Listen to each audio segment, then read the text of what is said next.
जब पर्यावरण में खतरनाक पदार्थ मौजूद होते हैं तो वो चोट, क्षति और प्रतिकूल परिवर्तन का कारण बन सकते हैं। इसे प्रदूषण के नाम से जाना जाता है।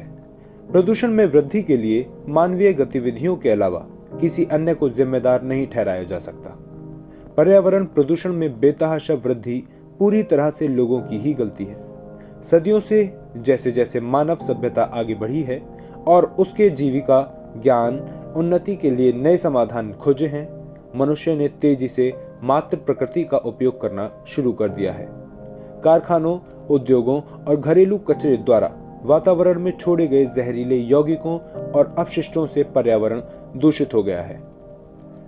प्रदूषण का सबसे प्रचलित प्रकार, जिसके हम दैनिक आधार पर संपर्क में आते हैं, वो वायु प्रदूषण है। ये वायु प्रदूषकों के अस्तित्व की ओर इशारा करता है, जो पर्यावरण और मानव स्वास्थ्य दोनों के लिए ही खतरनाक है। परिवहन, जीवाश्म ईंधन का जलना और औद्योगिक गतिविधियां वायु प्रदूषण के मुख्य कारण हैं। Particulate matter, sulphur dioxide, nitrogen oxide, ozone और कार्बन मोनोऑक्साइड सबसे प्रचलित वायु प्रदूषक हैं। फेफड़ों का कैंसर, हृदय रोग और श्वास संबंधित समस्याएं इन प्रदूषकों के कारण हो सकती हैं। चूंकि कई भारतीय शहरों में पार्टिकुलेट मैटर की सांद्रता अधिक है, इसलिए वायु प्रदूषण एक गंभीर चिंता का विषय बना हुआ है।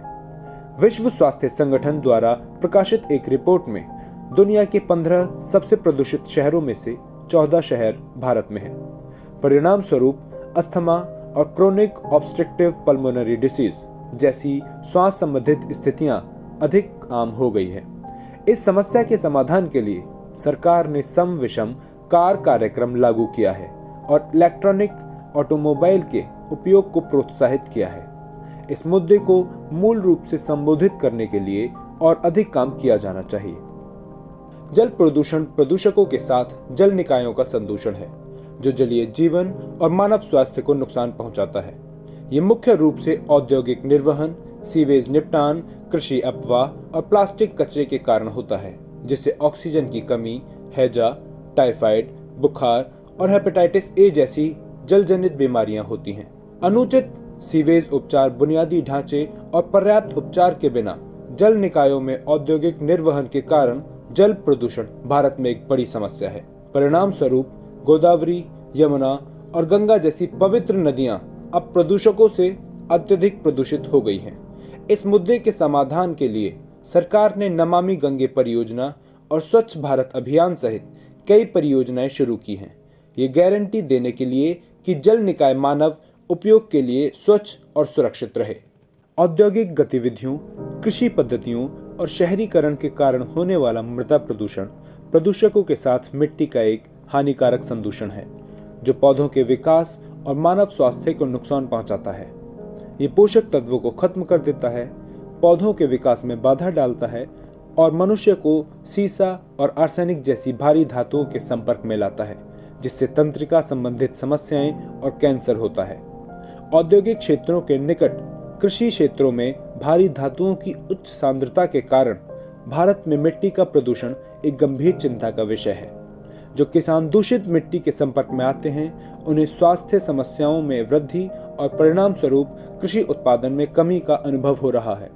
इस मुद्दे को हल करने के लिए सरकार ने कई कार्यक्रम शुरू किए हैं, जैसे मृदा विज्ञान और कृषि इंजीनियरिंग के लिए प्रौद्योगिकी संवर्धित शिक्षण पर राष्ट्रीय कार्यक्रम।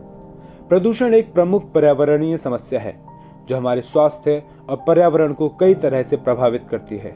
हमें नवीकरणीय ऊर्जा स्रोतों के उपयोग, रिसाइकलिंग और खाद के माध्यम से अपशिष्ट उत्पादन को कम करने, निजी वाहनों की बजाय सार्वजनिक परिवहन को बढ़ावा देने, संरक्षण जैसे टिकाऊ प्रथाओं को बढ़ावा देकर इस मुद्दे को मूल कारण से हल करने के लिए व्यक्तिगत, समुदाय और सरकारी स्तर पर सामूहिक कार्यवाही करने की आवश्यकता है। वर्षा जल संचयन तकनीकों आदि के माध्यम से जल संसाधन, स्वच्छ भारत अभियान आदि जैसे अभियानों के माध्यम से प्रदूषण के खतरों के बारे में लोगों में जागरूकता पैदा करने की आवश्यकता है।